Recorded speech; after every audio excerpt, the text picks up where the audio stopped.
Hello everyone, this is फामाउल and आज की वीडियो में हम कवर करेंगे यूनिट 1 का पार्ट 4 और chapter number 2 which is inflammation, mechanism, repair and atherosclerosis. इसमें से जो क्वेश्चंस बन के आएंगे वो होंगे define the various types of inflammation, highlight inflammation process, outline the role of biological mediators in the inflammation process. Now हम स्टार्ट करते हैं इन्फ्लेमेशन से. What's inflammation? Inflammation क्या होती है? एक रिस्पॉन्स सिस्टम होता है. अगर आपको इंजरी हो गई है कोई, तो जो इन रिस्पॉन्स एक्शन दिखाई देगा by your body, that is called inflammation. It is defined as response to any injury caused in tissue due to any agent. Now the causes could be physical agent, chemical agent, infective agents, immunological agents, inert material. जो physical agents होंगे वो होंगे heat, cold, radiation, mechanical trauma. और जो chemical agents हो सकती हैं that will be organic, inorganic poisons. Infective agents के कॉजेज हो सकते हैं bacteria, virus, toxins. Immunological agents could भी antigen antibody reaction, cell mediated response देखने को मिलेगा. और इनर्ट मटेरियल में हमें होंगे फॉरेन बॉडीज या जीनोबायोटिक्स. नाउ विल सी कि साइंस और सिम्टम्स क्या होते हैं इन्फ्लेमेशन के. यहाँ पे हम थोड़ा टेक्निकल टर्म्स यूज़ करेंगे. जैसे कि हमें जो पहला वाला देखने को मिलेगा that is rubor. Rubor is redness. For example, मैंने यहाँ पे निडल से अपने फिंगर को पोक किया तो वहाँ पे रेडनेस हो जाता है. क्यों? क्योंकि वहाँ की जो ब्लड, वहाँ पे एक्सेसिव ब्लड फिलअप हो जाता है. ठीक है, तो उसे कहते हैं rubor. R for redness. Now tumour. Tumour में क्या होती है? वहाँ पे स्वेलिंग आ जाती है क्योंकि वहाँ पे फ्लूइड भर जाता है. फिर कैलर, उस एरिया पे हमें जहाँ चोट लगती है वहाँ पे एक फीलिंग आती है कि जलन हो रही है, हीट प्रोडक्शन हो रहा है, तो वहाँ पे उसे कहते हैं calor. More blood in affected area makes it hot to touch. ना डॉलर. डॉलर क्या होता है? पेन वाला sensation. Inflamed area is painful. Functio laesa, loss of function, सुन पड़ जाना उस एरिया का. Again let us repeat this. Rubor मतलब रेडनेस, ट्यूमर मतलब स्वेलिंग, कैलर मतलब हीट, डॉलर मतलब पेन, फंक्शन लीजिया, सुन पड़ जाना. नाउ विल सी कि टाइप्स ऑफ इन्फ्लेमेशन क्या क्या होते हैं. टाइप्स ऑफ इन्फ्लेमेशन बेसिकली दो टाइप की होती हैं, acute inflammation and chronic inflammation.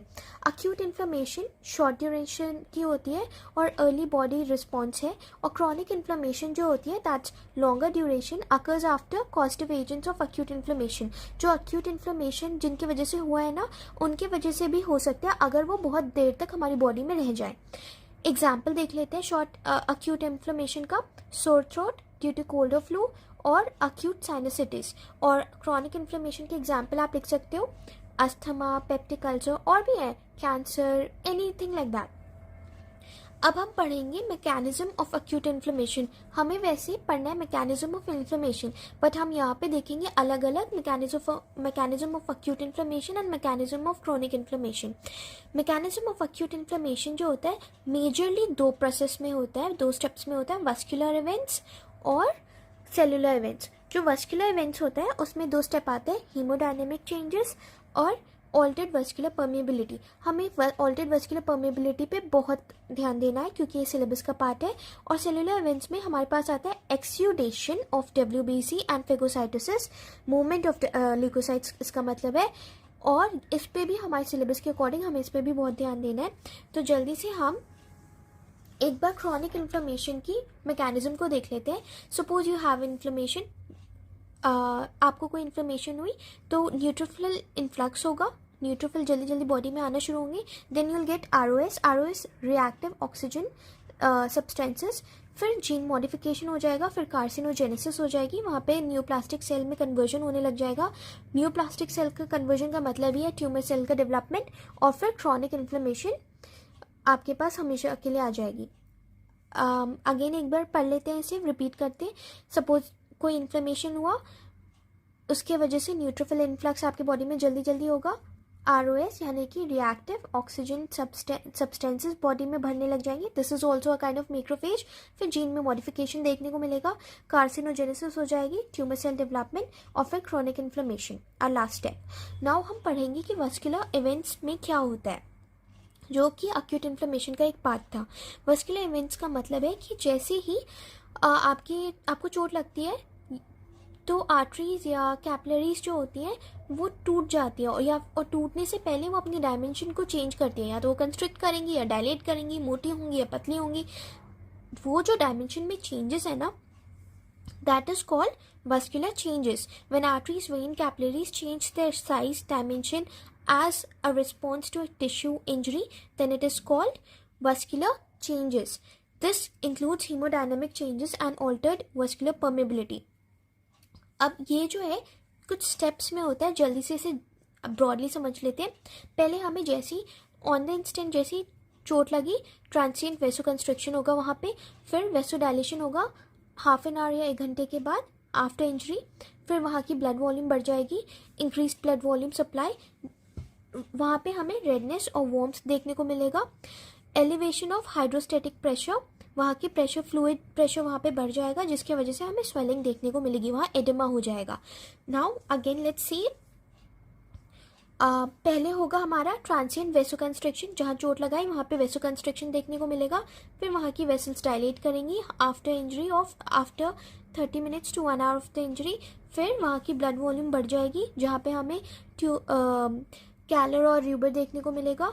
फिर वहाँ की हाइड्रोस्टैटिक प्रेशर बढ़ जाएगा, जिसकी वजह से हमें एडेमा या स्वेलिंग देखने को मिलेगी. हमने यहाँ पे वेस्कुलर इवेंट्स को कवर कर लिया. अब हम पढ़ेंगे कि मूवमेंट ऑफ WBC या ल्यूकोसाइट कैसे होता है. This is very important to understand, और इसे हम डायग्राम की हेल्प से समझने की कोशिश करेंगे.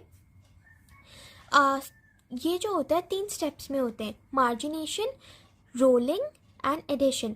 इसमें मार्जिनेशन में क्या होता है, जो सेंट्रली लोकेटेड आपकी ल्यूकोसाइट्स होती है ना, वो पेरिफेरल में पहुंचने लगती है, पेरिफेरल एंडोथेलियल सेल्स में पहुंचने लगती है. बॉडी के सेंटर में ल्यूकोसाइट्स होती हैं, वो लिम्ब्स के पास एंडोथेलियल लेयर पे आने लगती है. This is called margination. Rolling में क्या होता है, जो ल्यूकोसाइट्स होती हैं वो एंडोथेलियल सेल्स पे रोल होकर अटैच करती है अपने आप को. ठीक है, हम इसको एक तरीके से यहाँ पे ऐसे समझने की कोशिश करते हैं. You have your endothelial layer. ठीक है, आपके पास बढ़िया एक एंडोथेलियल लेयर की आपका स्किन है, एंडोथेलियल लेयर है, उस पर क्या होता है, रिसेप्टर्स लगे होते हैं. ठीक है, और वहाँ पे आपके पास एक WBC आएगा. जैसे आपको चोट लगी तो एक रिस्पॉन्स सिस्टम की वजह से WBC आएंगे. वो क्या करेगा, रोल हो के, इस पर भी रिसेप्टर लगे रहते हैं, वो रोल होता रहेगा बॉल की तरह. ठीक है, फिर कभी यहाँ पहुँचेगा, उसका लिगैंड यहाँ पे रह जाएगा, फिर एक और बार अच्छे से आएगा. तो एक पॉइंट ऐसा आएगा जब ये दोनों, ये रिसेप्टर जो है इसके साथ बाइंड कर जाएंगी, एंडोथेलियल लेयर के साथ बाइंड कर जाएंगी. तब क्या होगा, हमें एडेशन देखने को मिलेगा, क्योंकि एडेशन में का मतलब क्या होता है, चिपक जाना. तो हमें एडेशन देखने को मिलेगा. फिर ये जो WBC है ना, वो एंडोथेलियल सेल के थ्रू अंदर आ जाएंगी. फिर जब अंदर आ जाएंगी तो ये कीमोटैक्टिक ग्रेडियंट के पास जाएंगी. कीमोटैक्टिक ग्रेडियंट क्या होंगी हमारी यहाँ पे, मॉन्स्टर जैसी मैक्रोफेजेस या फेगोसाइट्स कह सकते हैं, ये इनके पास जाएंगी, ताकि ये जो फालतू डेब्रिस वगैरह है, जो वेस्ट मटेरियल है, वो फेगोसाइटोसिस के थ्रू बॉडी से एलिमिनेट हो जाए. ठीक है, ये प्रोसीजर होता है मूवमेंट ऑफ WBC का या ल्यूकोसाइट का. हाँ, तो अब हम कवर करेंगे कि रोलिंग क्या होता है. रोलिंग हमने पढ़ लिया. नाउ रोलिंग जो होती है, that phenomena is regulated by a family of protein called selectins. Selectins जो होंगी, जो इसमें मेन काम करेंगी, वो होंगी P सेलेक्टिन, E सेलेक्टिन और L सेलेक्टिन. अब एडेशन जो मैंने अभी बताया कि लिगैंड और इंटीग्रिन प्रोटीन जो है, जो रिसेप्टर होगा वो बाइंड कर जाएगा परमानेंटली. तो वो किसके वजह से होगा, इंटीग्रिन प्रोटीन की वजह से होगा. I will read it out once for you. एक बार कीमोटैक्सिस देख लेते हैं, उसके बाद मैं एक रीडिंग कर दूंगी इसकी. कीमोटैक्सिस में migration of WBC towards chemotactic gradient with the help of chemo attractants. ठीक है, नाउ एक बार इसकी रफ रीडिंग कर लेते हैं, सो दैट आपको मेरी हैंड राइटिंग समझने में ईजी हो और आप नोट्स आराम से बना सकें. मार्जिनेशन होगा first of all, then rolling, then adhesion. 3 phases में हो गई. फिर मार्जिनेशन का मतलब क्या है, centrally located leukocytes move towards peripheral endothelial cells, this is called margination. Then rolling में these WBC bind to endothelial cells by attaching and detaching themselves with endothelial cells by rolling. Ball की तरह role करेंगी. This rolling phenomena is regulated by a family of proteins called selectins, P selectin, E selectin, L selectin. फिर adhesion क्या होता है, phenomena of adhesion of WBC with endothelial cells with the help of integrin protein. Chemotaxis में migration of WBC towards chemotactic gradient with the help of chemoattractants. यहाँ पे हमने movement of WBC भी cover कर लिया। केमिकल मीडिएटर्स ऑफ इन्फ्लेमेशन, ये क्या होती है? इनका दो और नाम होते हैं, परमेबिलिटी फैक्टर्स और एंडोजेनियस मीडिएटर। एक और नाम होता है ऑटोकॉइड्स। इनका काम क्या होता है? जैसे ही आपको मैंने यहाँ पे पुक किया तो वहाँ पे जितने भी एजेंट्स दौड़ के आएंगे ना बचाने के लिए और शोर मचाएंगे, भागो भागो, देयर इज अ थिंग, वहाँ पे कुछ हुआ है, वहाँ पे कट लगा है, यहाँ पे जला है, तो वो एजेंट्स को हम क्या कहते हैं? केमिकल मीडिएटर्स ऑफ इन्फ्लेमेशन, जिनकी वजह से हमें पता चलता है कि इन्फ्लेमेशन हुई है ना। इनके रोल बहुत होते हैं, या तो ये आपको सर दर्द भी दे सकती हैं, they can cause you pain, and also sometimes they are helpful in treating your mood swings, and sometimes वो आपकी कट्स और ब्रूजेस को भी ठीक करती हैं ना। ये क्या होते हैं? दो टाइप की होती हैं। अगर वो सेल डिराइव्ड मीडिएटर्स हैं तो अगर वो सेल से निकल रही है तो हम उसे सेल डिराइव्ड मीडिएटर्स कहते हैं, और अगर वो प्लाज्मा से निकल रही है तो प्लाज्मा डिराइव्ड मीडिएटर्स कहते हैं। सेल डिराइव्ड मीडिएटर्स के जो सोर्सेज हैं हम एक बार पढ़ लेते हैं। Vasoactive amines, arachidonic acids, cytokines, lysosomal components. Plasma derived mediators के एग्जाम्पल क्या क्या है?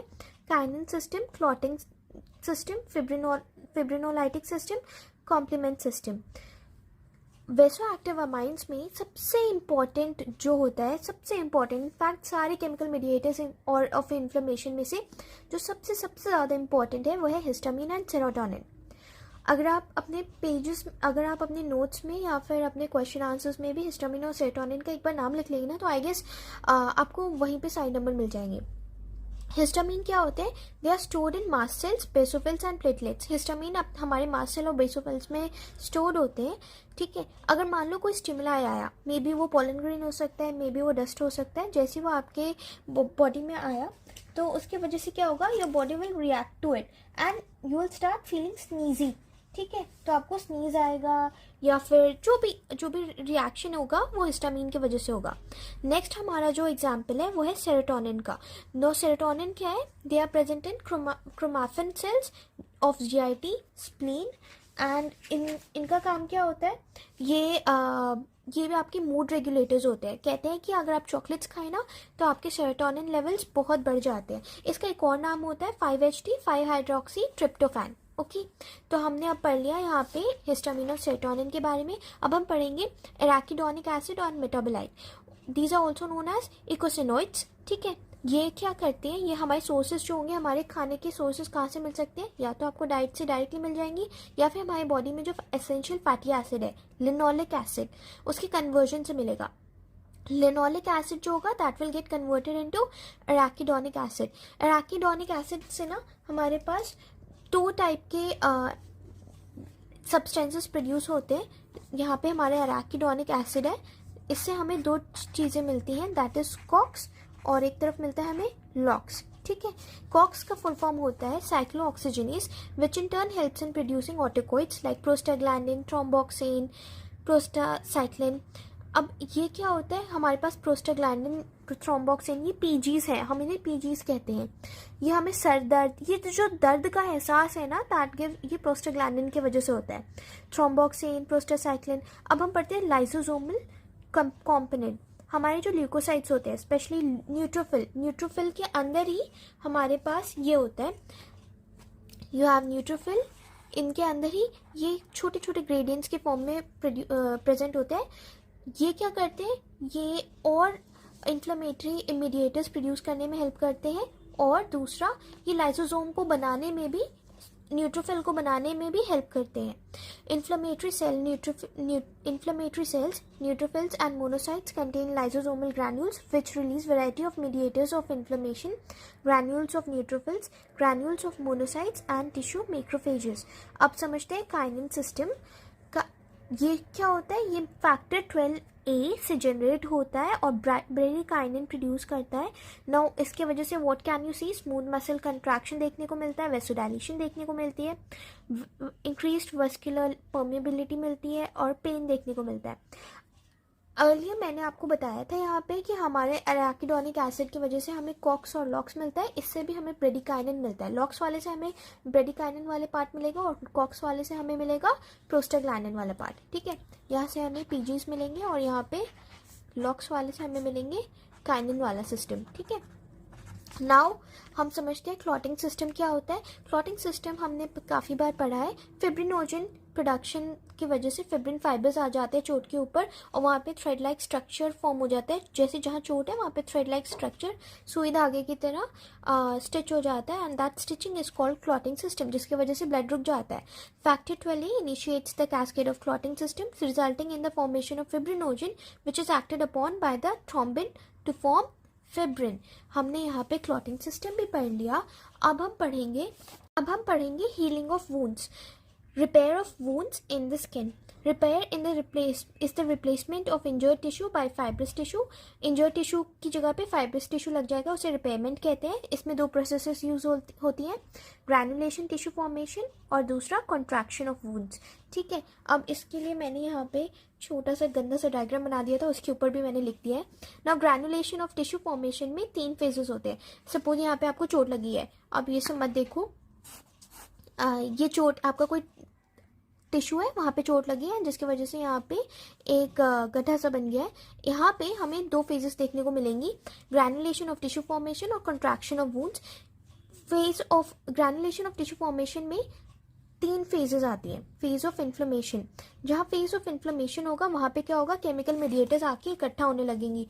ओ यहाँ पे चोट लगी, कौन है यहाँ पे कहाँ चोट लगी, यहाँ पे क्या आएंगे, सारे केमिकल मीडिएटर्स आने लग जाएंगे. ठीक है. केमिकल मीडिएटर्स का मतलब मेरे यहाँ पे वो हो गया वही हिस्टामिन, सेरोटोनिन, क्लॉटिंग फैक्टर्स. ठीक है.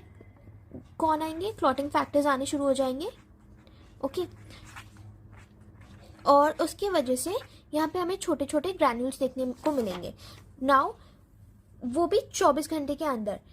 एक बार I'll read it once for you. Following trauma, blood clots at the site of injury, there is acute inflammatory response with exudation of plasma, neutrophils and some monocytes within 24 hours. अब इसके बाद हमारे पास second phase आता है, इसी में phase of clearance. Proteolytic enzyme from dead tissue plus phagocytic activity of macrophages मिलके they clear off the necrotic tissue debris and RBC.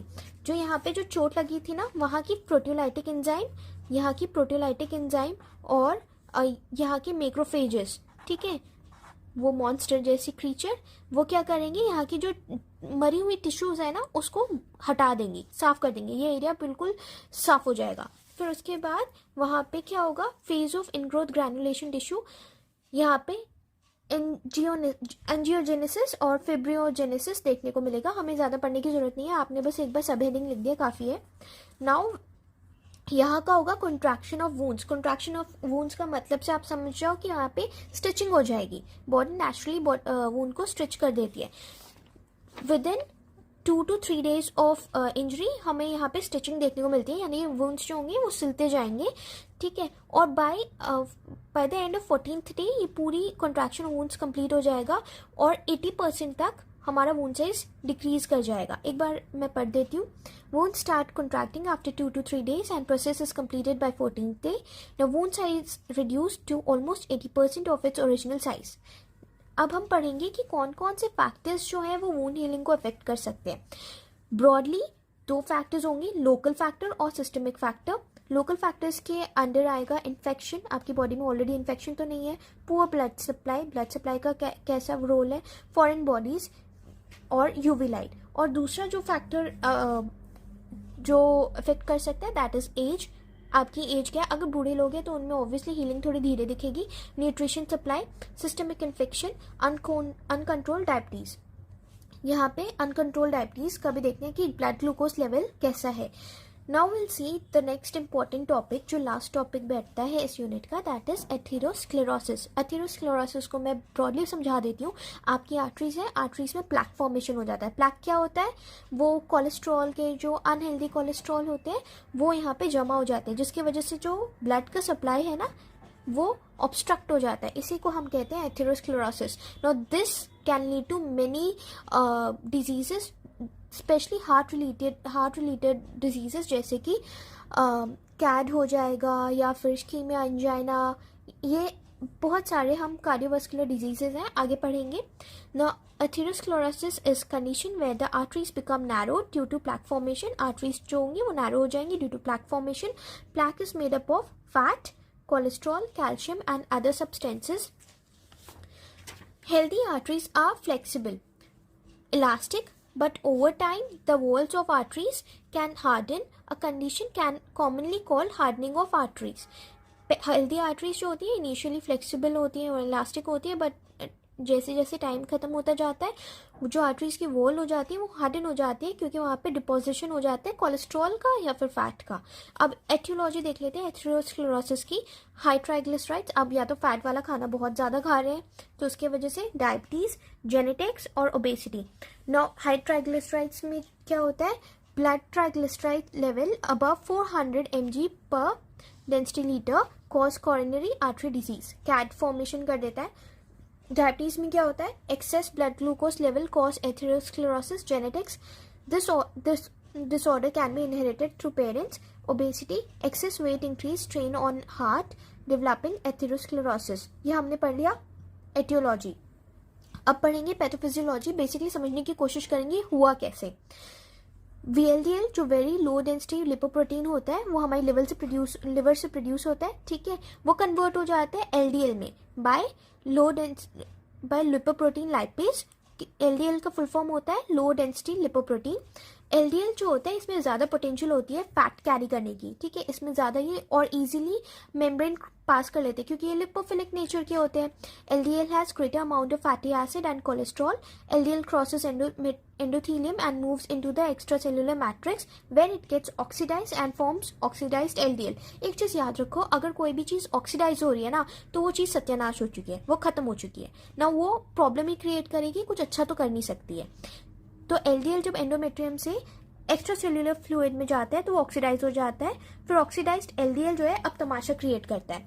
This oxidised LDL causes inflammation and signals monocyte to fix arterial wall. ये oxidised LDL पहले तो खिचड़ी रायता फैला देता है, फिर monocytes को बुलाता है कि आओ मैंने थोड़ा पंगा कर दिया है, अब आर्टेरीज को ठीक करो, आर्टेरियल वॉल को जो डिस्ट्रॉय हो गया ना उसे ठीक करो. तो फिर मोनोसाइट्स दौड़ती हुई आती है.